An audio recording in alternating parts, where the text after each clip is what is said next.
Back to our post-game coverage of Game 3 of the NBA Finals. The Nuggets lose 111 and 108, but Nikola Jokić scored 41 points. He is speaking live at Ball Arena right now. Let's listen in. Didn't want it to happen, of course, but it happened, so we're going to live with it. We're going to Miami to play another game. So, Michael, over here on the left. Michael Pina, The Ringer.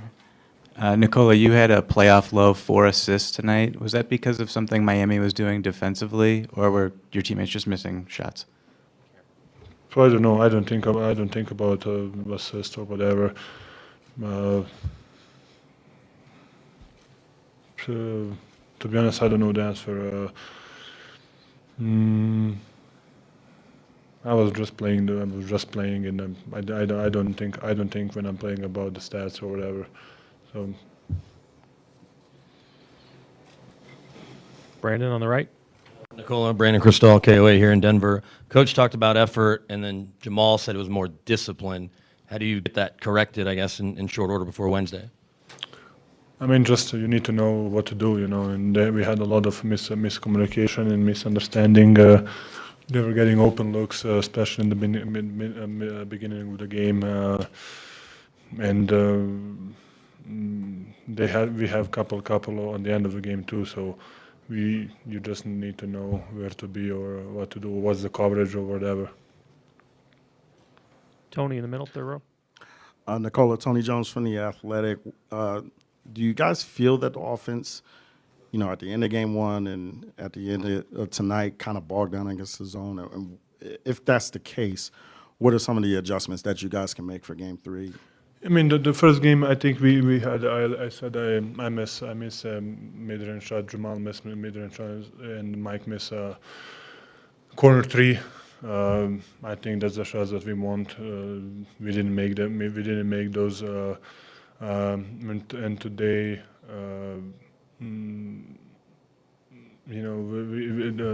they just put us in their rhythm, and we don't want to play that way. And they want to obviously, but maybe just to play a little bit faster. It's going to help us. Third row on the right, Dan. Dan Devine, Yahoo Sports. Nikola, it seemed like the BAM and the screen and roll was giving you a lot of problems as a team. The ability to, sometimes you're up on the screen, sometimes you're back. They kind of had counters for all of those. What kind of challenges does that pose, and was that an issue in the fourth quarter for you? I mean, of course, they have a really good team and really good players, and we need to adjust. So it depends of the skill set of the player.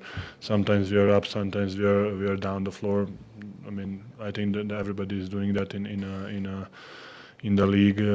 So we just need to be there for early and then make an extra effort, I think. Any other questions? Vinny on the second row over there. Vinny Benedetto with the Denver Gazette. Nikola, Coach Malone mentioned your tremendous close to the third quarter. I think you had a couple physical buckets inside, then you got out and ran. What stands out to you about that stretch you had late in the third? I mean, just a good stretch, of course. Seems like I just get going and I was just trying to score. Simple as that. All the way in the back, last row. Katie Wingy, Altitude TV. Nikola, what can you guys do differently defending the three-point line? They obviously didn't hit their open looks in game 1, but tonight they did. All right, that was Nikola Jokić speaking after the Game 2 loss to the Heat, 111-108. Nobody else on the team matched his effort, his intensity, and his hard work. He had 41 points, 11 rebounds, and 4 assists. But again, they lose to the Heat, so now we head to Miami for Game 3 on Wednesday. Series tied 1-1. So let's get the Nuggets' path to victory round for Game 3, sponsored by United Airlines, and how they have to approach this next game to win it in Miami. But yeah, they came out in that fourth quarter with a huge sense of desperation, and we didn't match that. Once again, 13-2 start. They kind of take control of the game, and just our inability or unwillingness to get stops and have a defensive mindset in the fourth quarter was very problematic. We can't have spurts of good play. We got to play all the way through ups and downs, stay together and play with intensity and energy. And I don't think we had that. We just piled them on, mistake after mistake, and we weren't able to come back for that. Even when we're up, it felt like we're trying to climb back into the game, just energy-wise and intensity-wise. Nothing needs to be said at this point. I think we understand, especially after tonight, how we have to be. Like I said, it's the finals. I don't think we need a rah-rah speech in order to get us up. I think we know what we have to do going into Game 3. There you go. The path to victory for Game 3 on Wednesday. The path to victory is sponsored by United Airlines. All right, more coverage of the finals coming up a little bit later in the show. But let's send it right now back to Ann Trujillo, live at Ball Arena. And Ann, look, if they don't do it in 4, they do it in 5. Right back there where you are standing right now.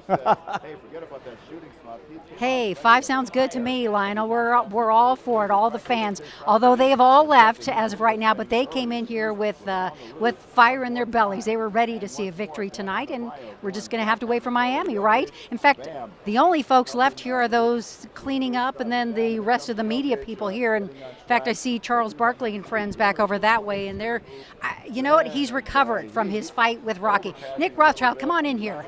That was the battle tonight between those two. Who won? You know, didn't think that the biggest contest of the day would be Rocky on Charles Barkley. It's got to be Rocky, right? Chuck didn't even look like he was prepared for that. I realize he's got a little soft in his old age, but Rocky totally got one over on him. Rocky has the athleticism, home turf. I mean, come on. I mean, he's the best. He's the super mascot for a reason. We all love Rocky, and he's kept himself in shape over the years.